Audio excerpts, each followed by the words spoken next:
अस्सलामुअलैकुम टू आल संगात, क्या हाल है जनाब? ठीक ठाक हो? उम्मीद करें सारे भैन भरा ठीक ठाक हो। अल्लाह पाक सारे भरावां दे माल जान इज़्ज़त आबरू हर शे दी हिफाजत फरमाए ते अल्लाह पाक सारे मुसलमानां दियां बच्चियां दे नसीब अच्छे फरमाए। अच्छा जनाब, आज दा सादा मेन मौजू है सस्ती भेड़ों से सस्ती बकरियों से अच्छी ब्रीड बनाएं। तो आज जनाब इस दे असां रोशनी पैसूं जो सादे नाकिस अकल दे विच जो सादे इल्म दे विच उसी ते इंशाअल्लाह कोशिश करेसूं कि पूरे उतरों। ये जनाब तुसां देते पे हो कि ये ब्रीडर बैठा है, तो ये breeder the blood line Kajli है, यानी कि ये नस्ल वाइज एक कजला ब्रीडर है। ठीक हो गया। ये जड़ा बच्चा खलोता है तो समझो ये भी कजला बच्चा है।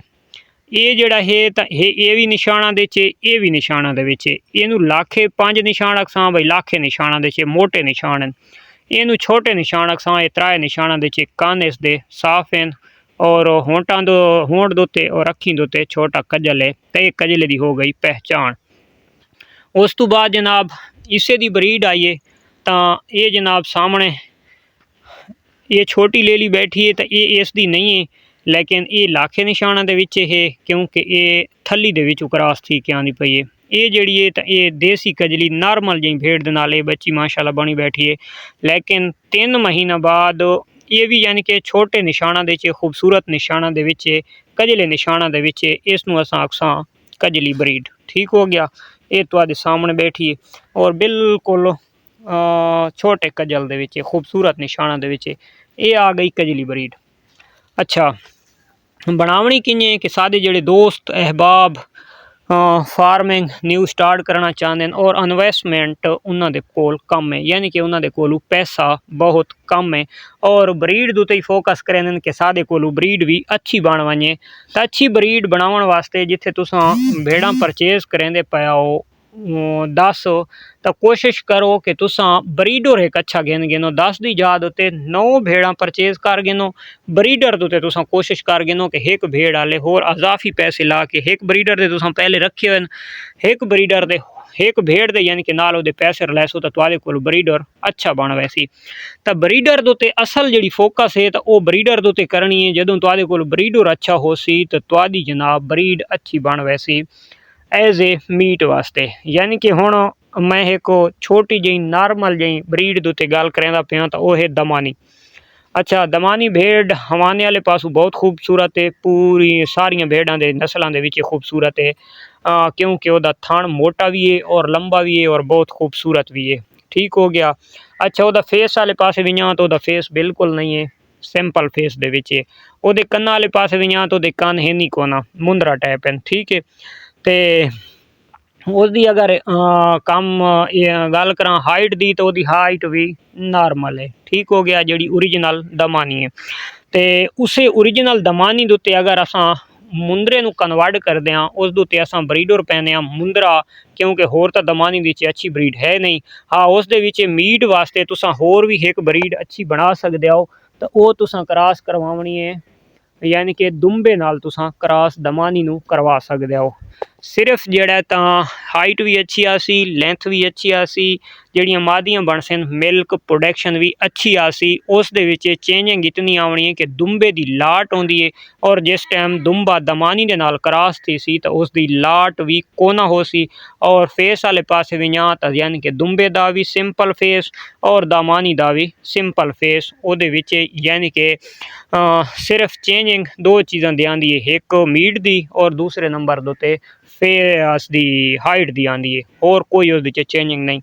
हुण जनाब उसे दमानी नू अगर गिन भी असां डेरा गाजी खान दे मुंदरे दे नाल कन्वर्ट करें तो उस दे विच जनाब चेंजिंग आसन 3। अच्छा पहली चेंजिंग आसी जनाब हाइट दी, दूसरी चेंजिंग आसी जनाब लेंथ दी और तीसरी चेंजिंग आसी फेस दी। यानी कि फर्स्ट ब्रीड जले दमानी और मुंदरे दी आसी तो फेस पहले दी निस्बत यानी कि दमानी तो अच्छा होवे सी और मुंदरे तो वो कम हो सी नॉर्मल हो सी। वो जी ब्रीड हो सी ओदियां मादियां अगर जड़ा फार्मर अपने को सांभ के नैक्सट टाइम ब्रीड दे विच पैंदा है तो वो जड़ियां मादियां बन सन दमानी ते मुंदरे दियां क्रॉस उहा यानी कि क्रॉस मादियां वध कन्वर्ट थींदियां न मुंदरे प्योर दे नाल तो वो जिहड़ी अगू यानी कि तीसरी ब्रीड तुहाडे कोलू अवेलेबल हो सी फार्मर कोलू तो वो यानी कि फेस वाइज भी माशाल्लाह अच्छे हो वैसे न ते और उस तो इलावा हाइट लेंथ हर चीज़ बेतहाशा खूबसूरत हो वैसी।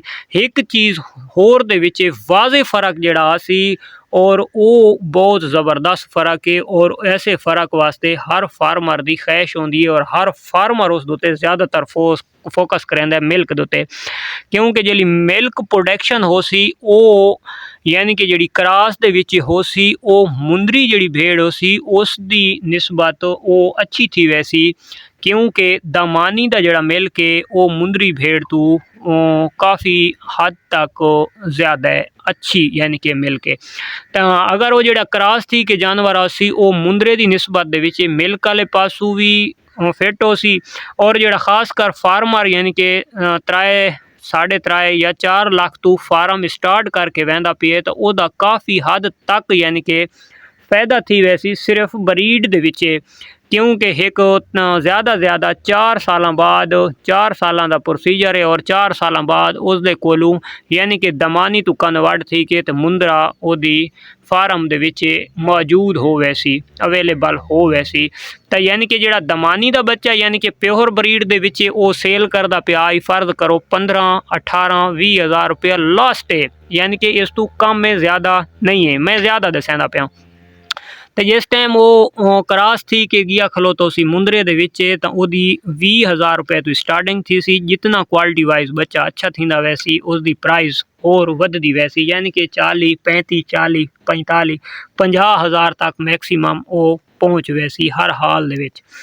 तो वो क्रॉसिंग दे विच इतना एक फायदा थी वैसी 4 साल बाद फार्मर नूं कि वो फार्मर कदां वास्ते भी किस्से जितनी एक भी महंगाई अगर चीज़ों के उत्ते थी वने, डाइट उन्होंने महंगी थी वने, चारा जात महंगे थी वने, ज़मीन के ठेके महंगे थी वने, हाँ लेबर महंगी थी वने, उस दे बावजूद भी वो फार्मर कामयाबी वाले पासे वैसी वो फार्मर खसारे वाले पासे नहीं आ सकता और उसनू खसारा नहीं हो सकता फार्मर नू, क्योंकि उसका पहले जिहड़ा असल मुढ़ है तो वो यानी कि वो जिस टाइम लाए है ना तो वो पैसे उस कम लाए, इन्वेस्टमेंट उस कम की है और वो कोल जिहड़ी ब्रीड बन चुकी है तो वो ब्रीड उसके कोलों अच्छी बन गई है, इस वजह तो वो फार्मर नाकामी वाले पासे बन भी नहीं सकता, उस फार्मर की कामयाबी ही कामयाबी है। कजली ब्रीड है तो इं यानी कि नॉर्मल भेड़ा और लोही दे विच 2 ब्रीडा हैं, एक यानी कि ब्लैक और लोही असल जिहड़ा आखा वैंदा है ब्राउन कलर, यानी कि ना ब्लैक और ना रेड, तो उस दे विच जिहड़ा हार्ड कलर बनता है तो वो असल लोहे का कलर होंदा है, तो इस वजह तो उन्होंने लोही आखा वैंदा है। तो लोही दे विच एक वाइट शक्ल दियां विच यानी कि वाइट चेहरे दे विच वाइट फेस दे विच भी भेड़ा हैं, बशर्ते कि उन्हों का फेस नहीं होंदा बिल्कुल नॉर्मल जिहा होंदा है। तो अगर उन्हों दे विच भी तुसां यानी कि कजला अच्छा क्रॉस करे सो तो उस दे विच भी काफ़ी हद तक तुहाडे कोलों अच्छा रिजल्ट आसी, अच्छा यानी कि रिस्पॉन्स तुहानू आसी कि तुहाडा जिहड़ा बच्चा जिहड़े फार्मर सेल करते पैन यानी कि स्टाक 20 हज़ार, 18 हज़ार, 25 हज़ार तक पुट्ठा सेल करेंदे पैन, तो अगर ज़्यादा फर्क ना आया तो 5 तो 7 हज़ार रुपया फी भेड़ दे बच्चे दे नाल उसनू प्राइज़ अच्छी मिल सी। तो यानी कि जिहड़ा ओदा अगर 10 जानवर हैं तो 5 हज़ार रुपये सिर्फ अजाफी मिले ना तो वह 50 हज़ार रुपये का फायदा थी वैंदा है, और पता नहीं एक ब्रीडर गिनण नाल कितने अरसे तक उस बंदे का फायदा थींदा रहा सी। तो जिस टाइम वह अजाफी फायदा थी सी 10 भेड़ां दे नाल तो वह फार्मर किहड़े पासे वैसी वो फार्मर भी कामयाबी वाले पासे वैसी, उस फार्मर नू भी खसारा नहीं हो सकता। तो वीडियो थी लंबी, मिलते हैं इंशाल्लाह नेक्स्ट वीडियो, तब तक देसो इजाज़त, अल्लाह हाफिज़।